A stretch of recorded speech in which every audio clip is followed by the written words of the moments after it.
Hello, everyone, and welcome to episode 3 of Get the Flick Out of Here. I'm your host, Alex Pawlowski, and my also the host as well is Kate I'm Elizabeth. not offended by you calling me a co-host ever. Don't worry. I don't know why this is just a We're carryover. equal hostages here, Alex. This is equal opportunity hosting. Um, it's just a carryover from our other things that we do, which included something we just did. So that's why it's always fresh in my mind. But here's the deal. This is the first time we've actually done a flick. And get the flick out of here. We've done TV the past couple of times. If And you now, can call what we watched a movie, this is the first. that was going to be my next thing. This is also the first time that we're going to literally have just savage this thing. Yeah. Because it was not good at all. And here's this my fault. It's not, but the thing is not my fault. I will not actually cop to it being my fault. I picked it. This is true. But I only picked it because it was the #1 movie on Netflix. So actually, all of you out there picked it by watching it so much that it became the #1 movie on Netflix. And I was like, I think we should make have a vested interest, make a concerted effort to review things that are in the current zeitgeist. People shouldn't have like, hey, how do I find this, or what are you talking about? Nobody's watching The Courtship, so we should. I know how dare I, but also. We should find things everyone's watching so they'll be wanting to talk about it and seek out reviews about it. Never again. Then we're never going to do that again. Nope. Because the #1 you're all idiots. #1 movie on Netflix in America as of Sunday evening was the movie Senior Year. And that is the movie we were reviewing tonight. Okay, and I remember... Go ahead. Here's the thing. Yeah. Before either of us watched it, I was like, I think it's not going to be good, but I think it's going to not be good in like a guilty pleasure way, like a way that I like, of like, it's going to be a cheesy rom-com. It felt very much like an homage to like Never Been Kissed and 10 Things I Hate About You and Mean Girls.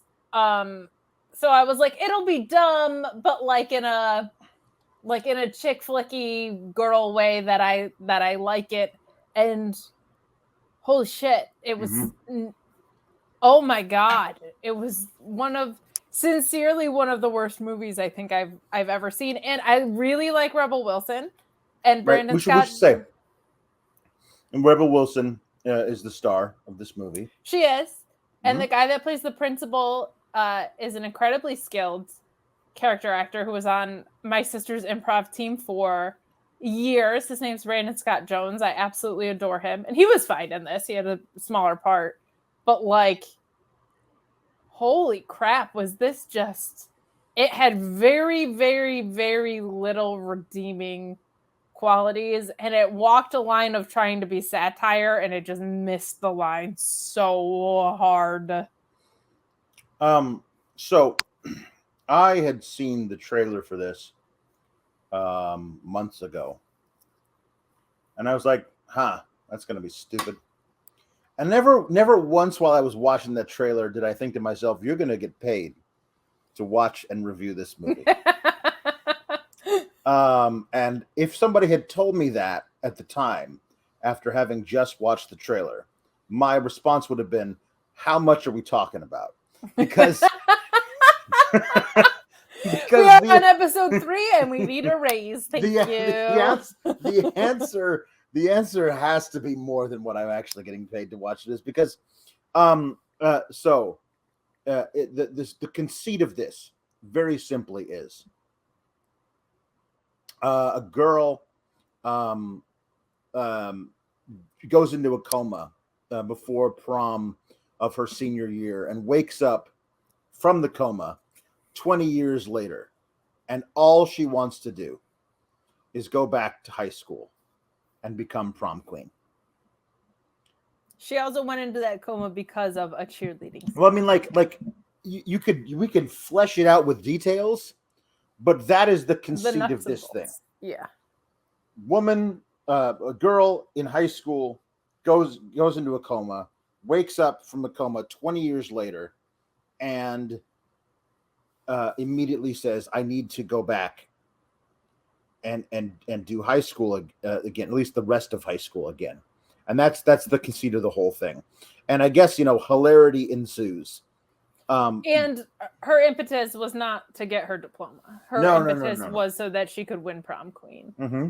Mm-hmm. Yeah, exactly. So the whole thing starts with a framing device of this woman, Rebel Wilson, recording an Instagram live video, apologizing for things and telling her story or whatever. So then we flash back to young Stephanie Conway, played by Angourie Rice, who is Australian herself. This is very important because no real attempt was made within the screenplay to explain why this character was Australian and going to school at an American high school.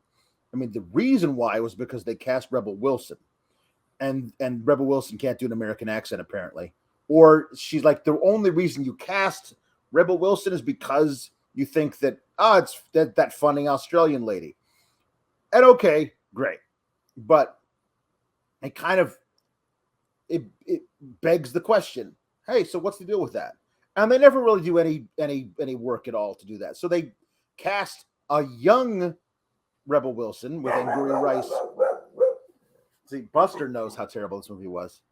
Angourie Rice, who played, for those of you who actually watch Good Things occasionally, she played the daughter of Kate Winslet in Mayor of Easttown last year, which is an amazing show, which is not one we'll be talking about on this particular podcast, because we only review bad things. I don't know how we got involved in this, but we don't discuss art.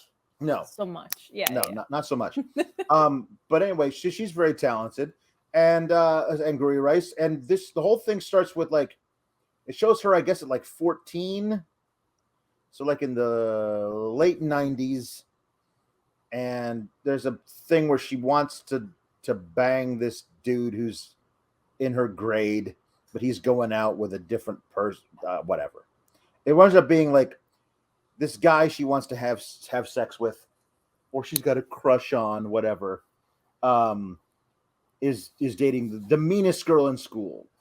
So she decides that she's going to become the second meanest girl in school and steal this guy away from this girl. And so when I moved to America, everyone made fun of me. It's like, well, okay, cool. Why'd you move from Australia? We're never gonna get that answer? Okay, cool. And then we flash forward a few more years to her senior year, and she's become the second meanest girl in school, basically. And she's become cheer captain, and she's running for prom queen against her mortal enemy, Tiffany. And she actually has succeeded in stealing Blaine, I guess is the guy's name, from Tiffany. But not stealing it, because she's under the impression that Blaine broke up with Tiffany, and then she just swooped in and got him on the rebound or something. But apparently that's not the case. Whatever. It's all a bunch of stupid stuff. There's some kid named Seth, a little dweeby black kid named Seth with this weird hair, who's there. He was so precious. He was, and he was there, and he's got a huge crush on Stephanie, young Stephanie. And this is where we first see Chris Parnell, who used to be on Saturday Night Live as Stephanie's father. And this is the thing. It's a joke, get it? Because it happens to be the late 90s, early 2000s. So he works at Blockbuster. You can tell because he's wearing a Blockbuster uniform. And my thing is, like, we also learn in this scene that the mother has died of cancer.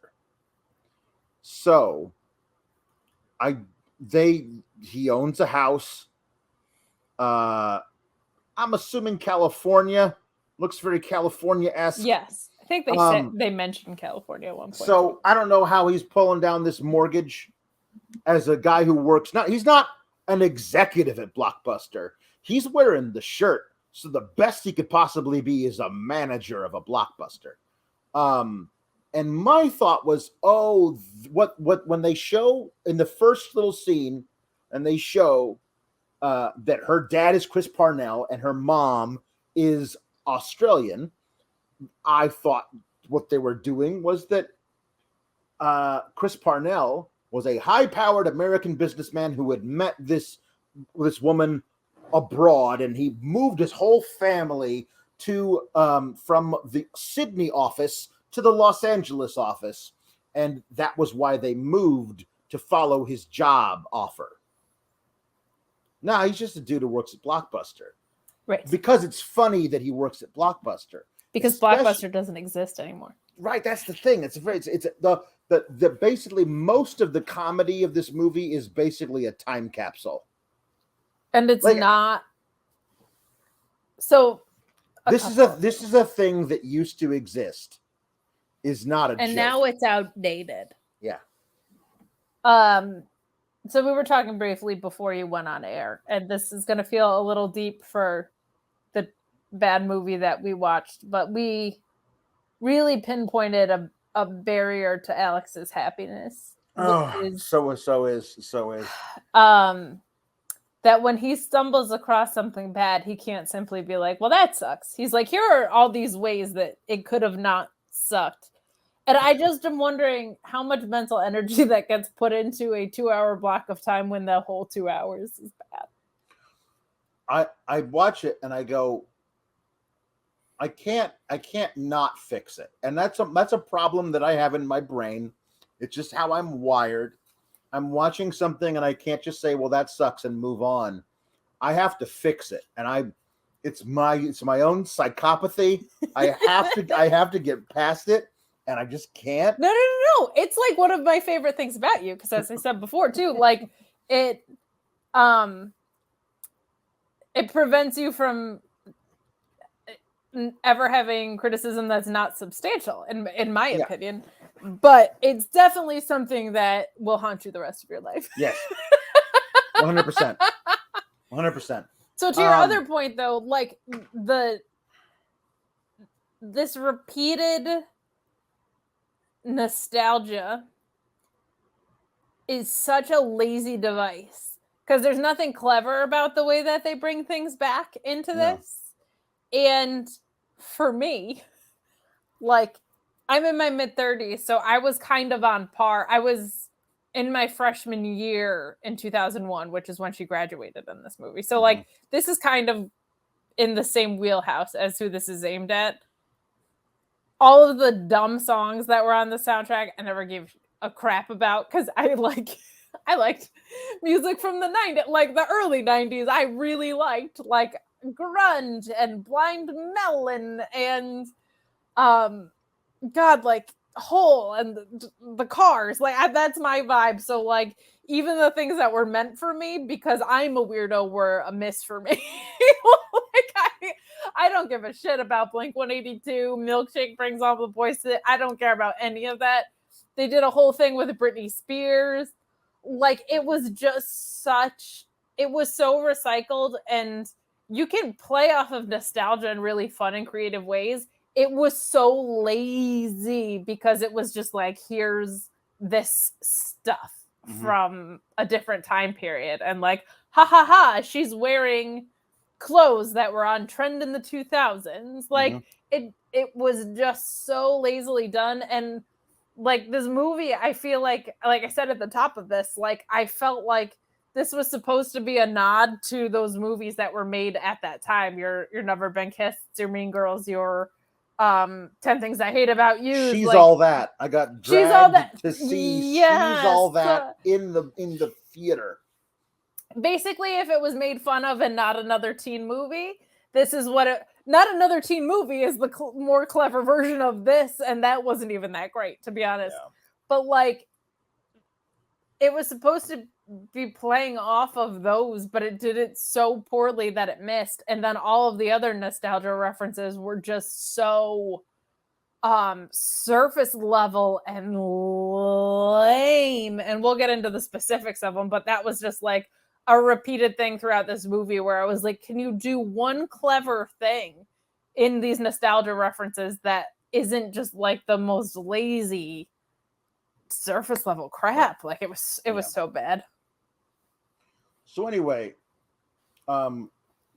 she's basically the whole thing was that she got her friend, who's the equipment manager for the cheer team, to allow her access to her grandparents' lake house or something for a big after prom party. But it turns out her mortal enemy, Tiffany, is going to throw her own after prom party, and that is the height of disrespect. So they get into an argument about it in the girls' bathroom, which I'm sure happened all the time. Of course. Because teen boys all think basically all the girls are either plotting against them or having full on like knockdown drag out fights in the girls' bathroom. Here's what actually happens: girls go to the bathroom, and in the 2000s, there was a lot of body sprays from Bath and Body Works. A lot of sun-ripened raspberry and cucumber melon is what was happening in the bathrooms, just so you know.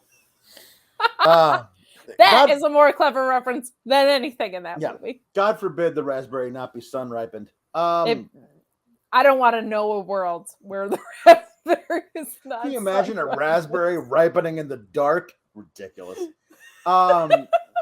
So anyway, you can tell they hate each other. And they're doing at a pep rally.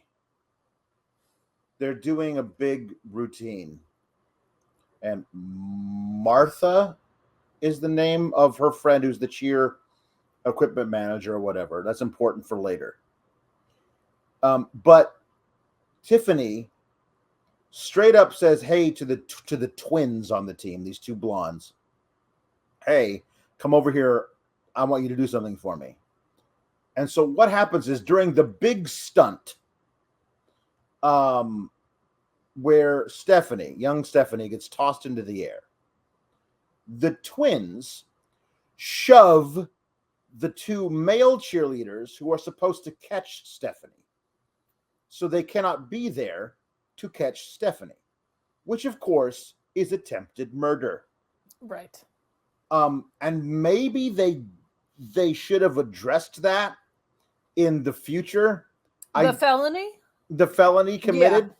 Yeah. But they didn't do that. They did not. It's obviously like, it wouldn't be like, oh wait, we didn't see it, because they have that particular incident of her falling and going into a coma on video. So they show that to her when she wakes up from the coma. So we can see clearly these two girls shove these guys out of the way. And those characters are never named. They're just the twins. And it would have been interesting for them to, this is my sickness, for them to revisit that when she comes out of the coma, that they're actually both of them like ex-cons who did like 10 years for attempted manslaughter and then got out, and now they're angry because the girl didn't even die. There's a world where there's that spinoff is an episode of It's Always Sunny, and it's hilarious. That's true. That's like true. that's like an Opoil plot line somewhere. Yeah. Anyway, so the whole thing, she goes up in the air, she drops back down, you hear a sickening thud, and then Rebel Wilson wakes up from her coma. And her hair is majestic. And let me tell you what isn't the case for most people who've been in a coma for 20 years. They don't wake up having the best hair day of their life.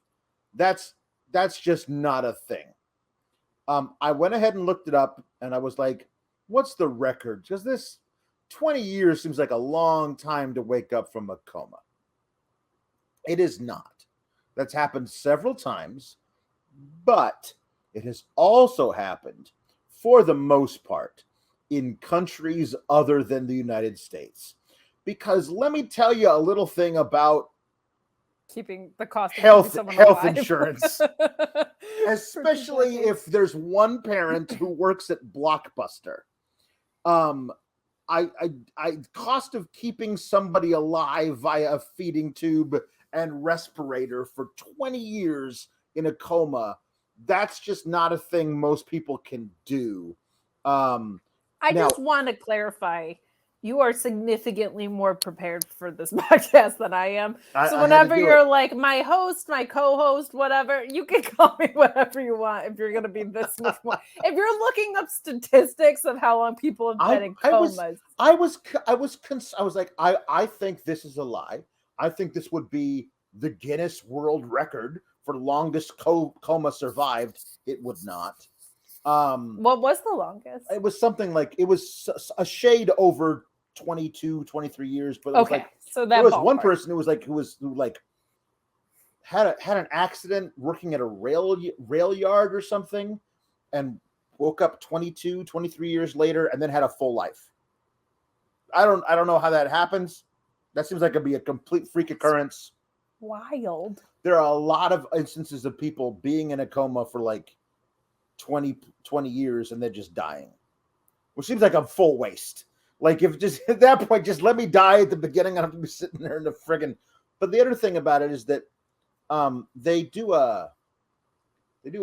play lip service to the phenomenon of muscle atrophy. Like you're laying there on the bed for 20 years. You would have wasted, your muscles in your legs would have wasted away to nothing. She gets up out of the bed at the beginning and falls over, and that's it. Then she just walks down the hall to talk to the nurse. That's where I got tripped up, because I also noticed the majestic hair. And while unrealistic, I was kind of like, you know what? Like, if I was in a coma and people were coming to visit me, my mom would absolutely like do my hair. I haven't been awake in 20 years and I just stood up and walked down the hall. That got me immediately like, oh God, this is what we're really in for. At that was like the moment where I was like, oh no, this is gonna be terrible. So then she walks down the hall because there's birthday cards in her room, and they're for a woman who's just turned 37. And so she's like, hey, there's got to be a problem, because I think I'm in the wrong room, because there's all these birthday cards and they're for somebody who's really, really old, and that's not me. So could I just go back to my own room, please? And that's what she's upset about, that whatever. And then she sees herself in the mirror and faints. And then her dad shows up. And here's the funny thing, get it? Because Blockbuster doesn't exist anymore. But you know what does, and also has a blue polo shirt as a uniform? That's right, it's Best Buy. He works at Best Buy. And he has, in 20 years, he has advanced in his career zero amount. He is the same thing at an electronics store as he was at a video rental store. And he is now what he would have to be, like 60? And this is where he's at. Maybe there was a chapter in his life between his daughter going into a coma and his daughter coming out of a coma, where he rose through the ranks and became the executive vice president of Blockbuster, and then Blockbuster shut down and he got laid off and he had to find a job somewhere. But they never delve into that part. There's always surface level bullshit. He was a high level executive at Netflix, and then this is like a retirement job. I decided. Okay, cool. That's good. You would have to decide that, because guess who didn't decide to write anything about that? The screenwriters. So then also coming to visit her in the hospital is Martha, all grown up. And the thing that I was so concerned about, I swear to God, for 20 minutes of the movie, was that they were going to have her former best friend, the little mousy brown-haired girl from high school, grow up to marry her dad. That was the thing I was so concerned about for a long time. I was like, that's just a really lazy way of creating conflict that you don't need to do. Thank God they didn't. But the fact that they were really, I thought that too. Making it very clear that was a thing that was happening and then didn't do it, felt like they had written that into the script and then took it out. Like I was going to say, it almost felt like they were leaving the door open for that. Like, yeah, there was this weird point where I don't know, it was just an odd thing where like they showed up to see her in the hospital in the same car. Like, they left the hospital, all three of them together in the same vehicle. So her dad and her former best friend, all grown up living in the same town, showed up to go see her in the hospital after she woke up from the coma together in the same vehicle, which would not be overwhelming or weird for somebody that was in a coma for 2 decades. Right. Anyway, whatever. So they do the whole thing of like, oh my God, this is a cell phone and you can see videos on it now. It's like, and that's it. It's then she's like, I don't know, man. It's just all the stuff about how technology has changed and everything is really glossed over. Like 2001 to 2021 is a giant gap in so much about the world has changed. And she's just like, oh, how do we make stupid jokes about other things as opposed to actually dealing with? Here's the deal. With a movie or a show like this, you have to establish that we exist in the same world as the movie. And then once we establish that is the case, then you can diverge and go into absurdism out of that. The world they present as just the regular world doesn't exist anywhere in any timeline of the multiverse. It just doesn't. It's kind of like real reality, but not in any way. And so, it's just it's bad. And so now she decides she wants to go back to school to become prom queen. Probably glossing over other things that happened before, but it doesn't really matter. Martha, her friend, has grown up to be the principal of Harding High, where they were, students, and doesn't really want her to come back and be a 37-year-old senior. But she guilts her into it, I guess, because the doctor... Oh, that was the other thing. You woke up from a 20-year coma and got to go home that day. Come on, just please do anything to establish that the reality exists. I know it's a stupid movie, but it doesn't have to be stupid. It could be a smart, funny movie. They don't rare, even... I know, but like... There's not even an inkling of her going to therapy. No, none of that. None of that. The doctor says, you know what? We did all your tests and everything turned out fine. Looks like your daughter is very resilient, so you can go home. She was in coma for 20 years. She woke up an hour ago. She gets to go home. And he's like, let's get you out of here. Let's get you out of here, he says. Okay, Best Buy dad. Okay, assistant manager. Like, I don't know. For some reason, that feels like Costco dad or Wish dad or whatever. I don't know why, but it feels like. So the whole thing is that she wants to go back to high school. And this is where I think a lot of the jokes at this time period of the movie like went right over my head, because I think you have to be either one generation at least younger than me to appreciate some of the flashback humor, or like 4 or 5 generations younger than me to appreciate all the Zoomer humor, because like there's all this Gen Z stuff that I'm just like, okay, I haven't been inside a high school literally in decades. Is this how this works now? No. So oh, good. Glad to know that there's not based reality in that way either. When she goes back to high school, every kid has millions of Instagram followers or something. So there is a. So this is where we start to get into the thing, Kate. It did feel like the screenwriters were trying to be like, everything was better years ago. Remember how you used to be able to say the R word, and you used to be able to say something was stupid by calling it gay? Well, wouldn't it be great if those times existed now? Also, what's with this whole thing about how, kids are all woke nowadays? Doesn't that suck? Kids are woke.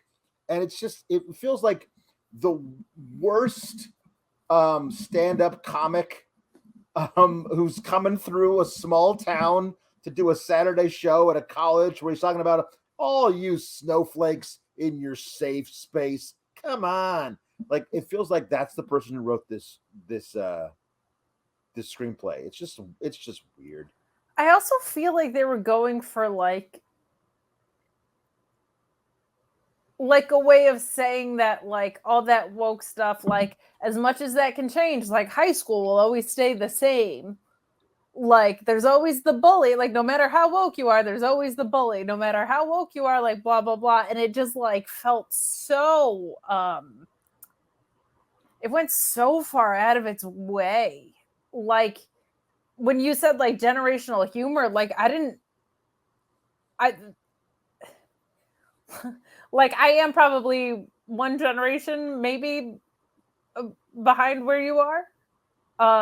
And there was only references. There wasn't humor. Like, that was my thing with it, was just like, just because you put on the Hot 100 list from 2003 or whatever, like there was nothing funny or humorous about what they did. It was just referential.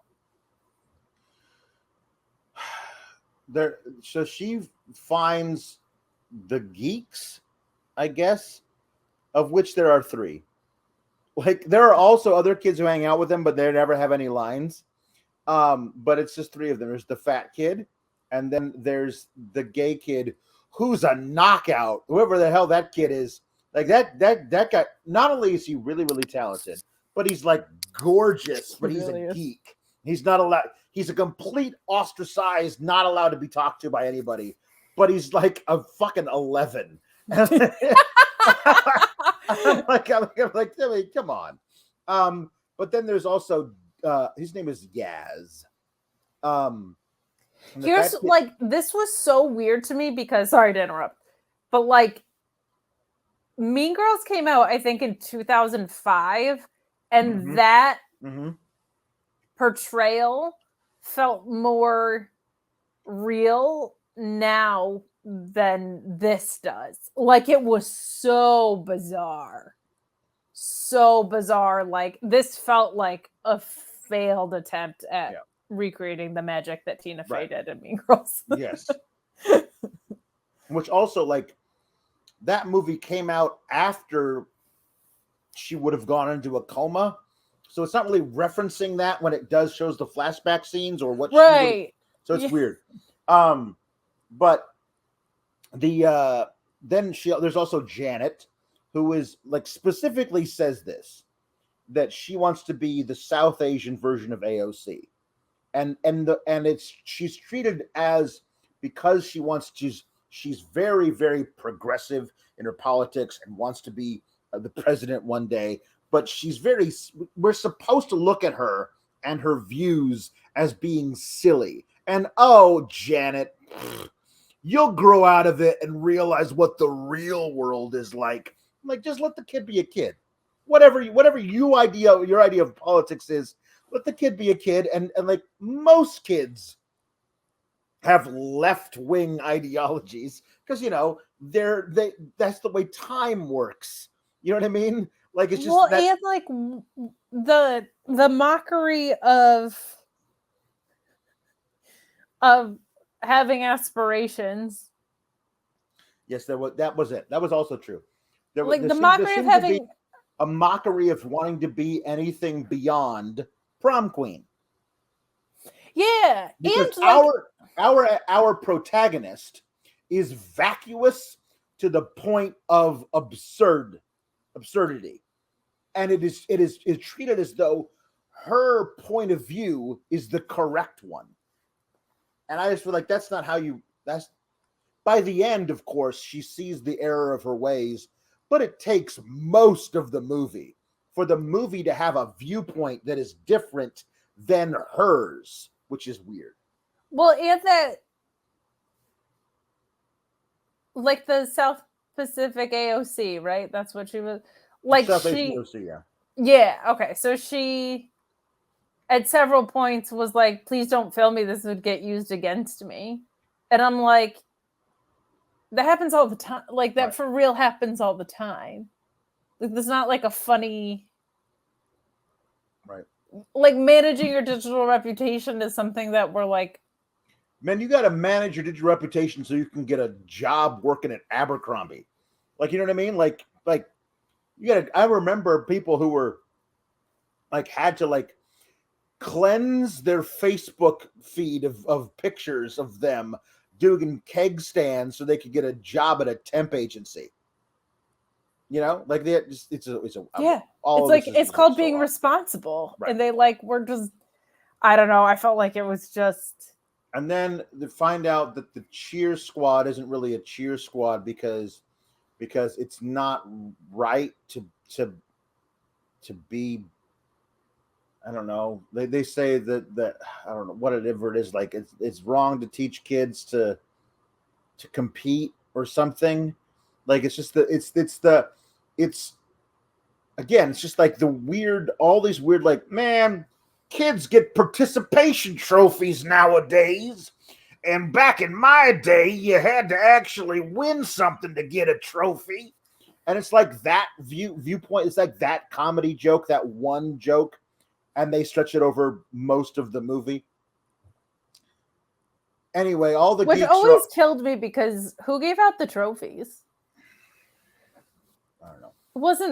It wasn't the millennial generation that was giving out the trophies. It's the generation of the people that complain now about every millennial having a trophy. It's like, well, you're the ones that passed them out. We didn't go and take trophies for ourselves, but all right.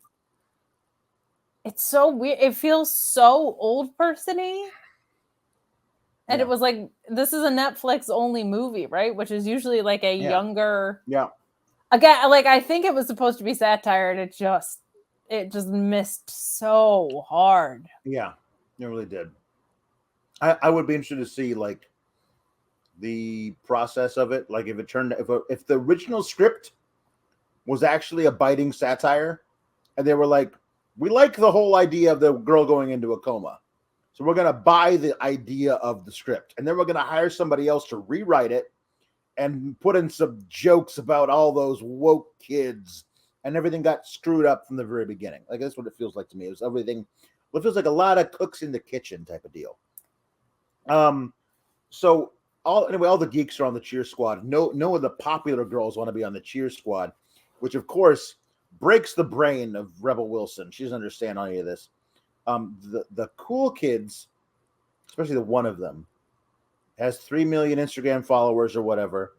And then we show her walking toward everybody in the cafeteria, and there's a guy next to her, a male student, wearing a skirt, and I was like, that's kind of cool that she like pals around with this with the gay kid who's totally free to be himself in the school.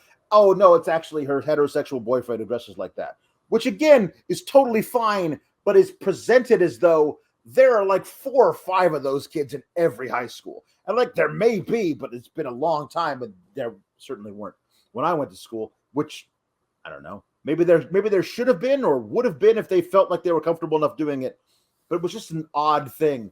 At one point, he's sitting on top of a cafeteria table, like fully like not wearing any underwear under his skirt. That's what it is. It's like they thought they were being groundbreaking by including gender fluidity, and then they turned it on its head 3 different times. They did it there. There was a point where like he asks her if she can follow. He asks his girlfriend if he can follow Rebel Wilson on Instagram, and then someone was like, "Oh, I almost wore the same skirt, but I'm so glad I didn't. It looks better on you." Like in a weird, like it just. Yeah, it's like they thought like, oh, we're including all this Gen Z humor, but they just like were shitting on it the whole time. It's so like, weird. Like, there's not inclusivity if by including them you are mocking them. Yeah, don't even get me started when we get to the cheer part. So yes, you will just the other thing we haven't mentioned yet is that Tiffany, who masterminded the attempted murder of her, because honestly, I don't know what she expected to happen by telling the twins to push the guy who's supposed to catch her rival. Like, what did you expect was going to happen? Yeah, they're in high school. They're not like I don't know. You know what I mean? But anyway, that was weird. But she's fine, and she's the head of the PTA, and she married Blaine, and they live in the biggest house in the world. And it's whatever. She's still around, and she's still terrible. And her daughter is the one with 5 million Instagram followers or whatever.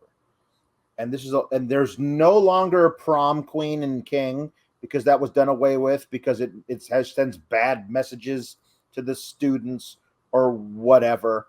Also, the little weird black boy from the flashback scene is now the school librarian.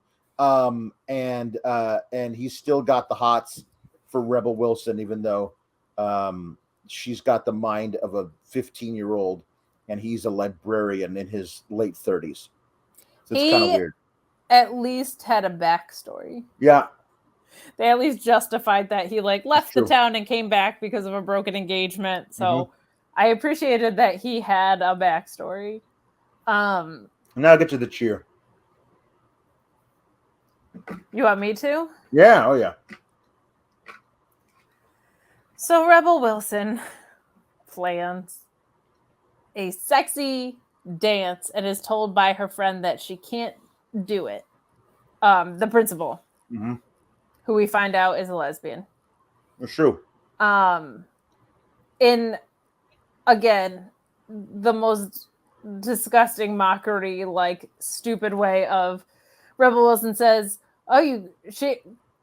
sorry, I'll backtrack. The friend says, I'm gay, I think. And she says, you can't say gay unless you mean it in a, oh, you are. Because she's trying to explain that high school was sincerely hell for her because she was a lesbian. Like, she's trying to have a sincere moment. And Rebel Wilson's like, oh, you can't say that. Oh, my God, you mean it in the proper context. So she's, like, explaining this. They go through this thing about how she's not supposed to coordinate. You can't do sexy dances and cheerleading anymore, blah, blah, blah. But Rebel Wilson decides she's going to do it anyway. And they're doing it at a demonstration about consent. So of all the things that they're mocking in this movie, they decide to mock the idea of consent and having consensual sex after prom with a sexy cheerleading routine to, I think, Toxic by Britney Spears or some Britney Spears song. Like, just the most ass backwards. Like, I think they thought this was millennial humor, but they're just it's just tone deaf. It's just taking things from Gen Z and being tone deaf about it. There's nothing funny about it. Like there's nothing funny about mocking consent with a sexual cheerleading routine. Nope. Especially when people have gotten date raped after prom. Oh yeah. Like it just and also weird that you have a 37-year-old woman doing a like sexual dance to a group of high schoolers about consent. Yeah. Like just unbelievably tone deaf. Yeah. Anyway, so they finally get the idea of being prom queen put back into the deal because there's a petition they have to sign or whatever. Tiffany hates Rebel Wilson so much that she forces her daughter to like run for prom queen to try and beat her, and then stuffs the ballot box. And she's going to be the inclusive prom queen too. Whatever. It's all a bunch of shit because obviously she's not, because it's all a bunch of bullshit because all these woke types are all grifters anyway.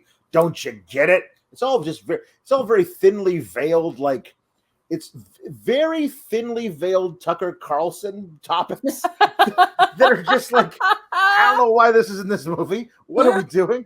But it's also just weird, like having Rebel Wilson being the protagonist of this. Like it felt so weird. It felt very odd. All of it felt very odd. But the Instagram daughter of Tiffany, just to stick it to her mom, drops out of the race, which allows Rebel Wilson to win because she's unopposed. And then Instagram daughter's gender fluid boyfriend wins prom king. And he and Rebel Wilson have a fully choreographed dance to a Celine Dion song, which I don't know when they would have had time to fully choreograph it. It was not like some kind, like that's the whole thing. Is like, I get it. It's just a movie, but come on. Like, what is this thing that they did where she tore off half of her dress and was wearing like a leotard underneath it, and did a full on like interpretive dance that was obviously choreographed with the guy who she wasn't going to win the prom queen until the other girl dropped out. So I don't what this so was. I think that was intolerable. That was supposed to be like, I think like a cheeky homage to like how that happens in movies where people like an older. Like, they did that better in She's All That 20 years correct ago. Yes, yeah, everything that existed in this movie has been done better by an older movie that feels more modern in those older movies somehow. Like it was so weird. So true. Yes. Anyway, so then she finally actually that would have just been a better joke if it was like, oh, we don't have a prom king and queen, we have a prom them and them, and so there was that would have been such a more creative device. Like it could be two guys, it could be two girls, it could be two people off the binary. Like that makes the competitive prom thing. Right. That's how you do something that's like woke and competitive, still like leaning into that shitty whatever. Yeah. Blaine wants to have sex with Rebel Wilson, but she realizes that she's supposed to be with Seth anyway, but it's too late because Seth sees Blaine make a pass at Rebel Wilson, so he thinks he's being used in some way, and then he runs off to I don't know where, but she steals a key or something to the same lake house that she was supposed to use 20 years ago and throws a party, and then Tiffany calls the cops on the thing, and then Martha gets upset because it was her lake house that she was used, and then Seth's really upset. I don't even know why he's there. And then Rebel Wilson learns the error of her ways. And here's the one or two good scenes in the entire movie. Before you highlight them, because I want to point out some more trash before we get into one good thing. So Seth is there because they go on a date to Deep Impact, which like furthers this thing, but she asks him to prom after explaining. There is like a heartfelt-ish scene where she explains why prom is important to her. And why it's more than just a crown, and it has to do with her mother's dying wish and all this stuff. Yes. So he's at prom because he signed up to be a chaperone, but she also at least asked someone that was age appropriate to go with her. Yep. But it's also weird that he would go to their friend's lake house for a party that they planned 20 years ago, that he would just be like, all right. Yeah.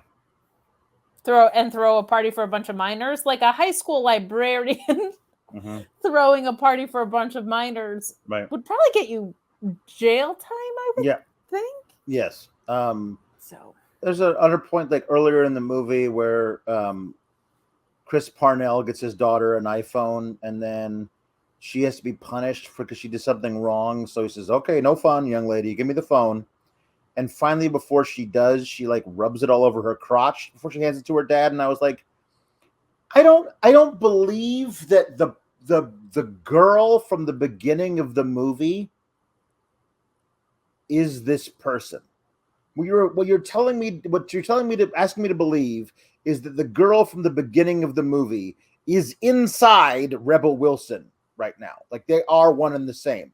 And you haven't established that girl as being nearly as raunchy or filthy as Rebel Wilson is as a person. Rebel Wilson just gets to improvise all the time without thinking about what she's doing. And if the director thinks it's funny, he puts it in the movie. But you have to have a consistent character in a movie like this. I mean, they don't, of course, because it's a stupid movie, but whatever. But also, like, you're taking a 37-year-old cell phone away. I know she's like mentally 15 or whatever, but like, if you actually loved your daughter, you wouldn't let her go back to high school. You would put her in therapy and probably some sort of like physical therapy program. So true. So there's Chris Parnell gets a really good scene where he talks about how, like you have, like, I think you're beautiful and you're so smart. Or like, you have to say that you're my dad or whatever. It's like, you tell us to your mom all the time. Don't dismiss the opinions of the people who love you the most. They're the only opinions that matter. And I was like, that's really friggin' deep. And one of the best ways I've ever heard that put for it to be in this movie. Yeah. Said by Best Buy Dad. So, you know what I mean? It was so sincere. And like you said, probably one of the best articulations of that concept. Yeah. But felt very out of place in this trash bin of a movie. The other thing is that there's young Stephanie Conway, young Rebel Wilson, has a scene where she talks about Deanna Russo, who graduated, was prom queen in 1995, and then had her dream life where she married the captain of the football team, and they live in this giant house or whatever. She has a perfect life, right? Deanna Russo is her name. And after the crazy party at the lake house after prom, Rebel Wilson doesn't have a ride home because all of her friends abandoned her. So she calls a Lyft. And who comes to pick her up but Deanna Russo, played in a wonderful cameo by Alicia Silverstone. This scene is so great and so clever, so well written and so well acted. I swear to God, it was in a different movie. I think this is what the whole movie was trying to go for and failed at miserably. But this was so wonderful. Alicia Silverstone from Clueless, for those of you who are too young to remember, how dare you make me feel so old. Clueless was an amazing high school movie, came out in 1995, so the same year that Deanna Russo was supposed to have graduated. And she's like, Deanna Russo, she sees her little thing on her phone that who's picked her up. And Russo, you have the perfect life. Says the Rebels, like, perfect life. I was divorced before I was 30. My husband left me for a 21-year-old.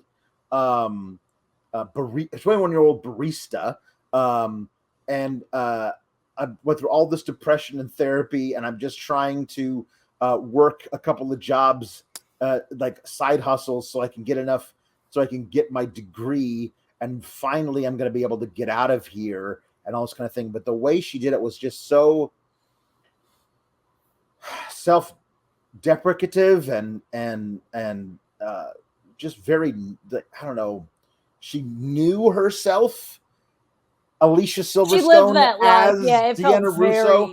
It felt very real, and also it kind of like Alicia Silverstone depicting her own life, because she rocketed to the top and then bottomed out. It's like one of those things where, like, I mean, there weren't 10 bigger stars in the world in 1996 than Alicia Silverstone. That's crazy to say, but it was true. And and I love that they kind of built around that. And this little thing is like, this scene is kind of like what allows Rebel Wilson to realize, oh, I've been an asshole this whole time. Yeah, and I think like it was so sincere. It was such a breath of fresh air in an otherwise terrible movie. I think it was like it was a perspective moment for her in two ways, of like, the perfect life is an illusion, and then it's like, okay, well, if it's an illusion, what actually makes me feel good? And it's like, oh, these people and these things and whatever. Like, I think like that was the only transformative thing that was connected in the movie, of like, oh, the perfect life isn't real, so what's the closest is like everything that my dad has been telling me and whatever. Right. So then she apologized to all the right people, and then she got to graduate. And the only time we have heard anybody mention any of her classwork is that she's starting to, she's failing all of her classes. So I don't know if they took pity on her. And well, that's why her phone got taken away, right? Yeah, I guess she was failing her classes. And so did she start studying again? I don't know. Maybe that was in a montage I didn't pay attention to because yuck. Anyway, there's a graduation ceremony. Janet gives a valedictory speech about how these are the best years of your life, but are they really, or some bullshit. And then also they call people's names out of order. I've never been to a graduation ceremony where everybody wasn't called in alphabetical order, and it was totally out of order. Yeah. It was just in order that the script needed them to be in. And then she kisses Seth, and they have a big dance routine. And that nobody, I mean, I don't know. What are we saying her life is at this point? Does it matter? Of course not. But you made a movie, so make it mean something in some way, and give us some closure of some kind. No, maybe not. Even in those movies that this is trying to play nods to, so many of them have those this character went on to be this person, this character went on to be that person. I always go, That Thing You Do is one of my favorite movies ever. And it always cracks me up because they never name the bass player. And I always interpreted that as being intentional because nobody pays attention to the fucking bass player. But it's the perfect black and white image, and then the short biopic of the person's rest of their life. Why didn't you just do that? That's such a nod to that time period. The best joke in Animal House, which is saying something, because that's a friggin' classic. Yeah, it is in that particular part of the movie where they show what happened to everybody years later. And it's John Belushi, who has stolen a car and absconded with the girlfriend of the president of the bad fraternity, the fraternity they hate. And he's wearing a pirate costume, and she's dressed like Jackie O for some reason. And they are driving down the road in a stolen pink Chevrolet convertible. And it says Senator and Mrs. Blutarski. And it's just absolute with the most economy of language, and it was just so perfect. You could have done something like that. I would love to know what happened to Yaz. Yeah, why not? It was a fun kid who had a lot of really good lines. He was great. He was really funny too. He was the best written character in the entire thing, and he chewed up the scenery. It was honest about his portrayal of who this kid was. This very, very flamboyant kid who was just like all. It was like this, there's only 3 ways you can become popular. You have to be captain of the cheerleading team. You have to be prom queen, or you can let guys go in the back door. And he goes, well, I guess I must be really popular. And it was just this, the way he did it was very like self-deprecative in a lot of ways. I don't know. He was great. I want to see him get Timothy Chalamet the hell off my screen. Put this kid in things. They're the same basic age. I think Chalamet's just like, look at me. I'm Timothy Chalamet. Look at my face. It's perfect. Look at the way my jawline is so perfect. My God. I'm dead behind the eyes, but look at me.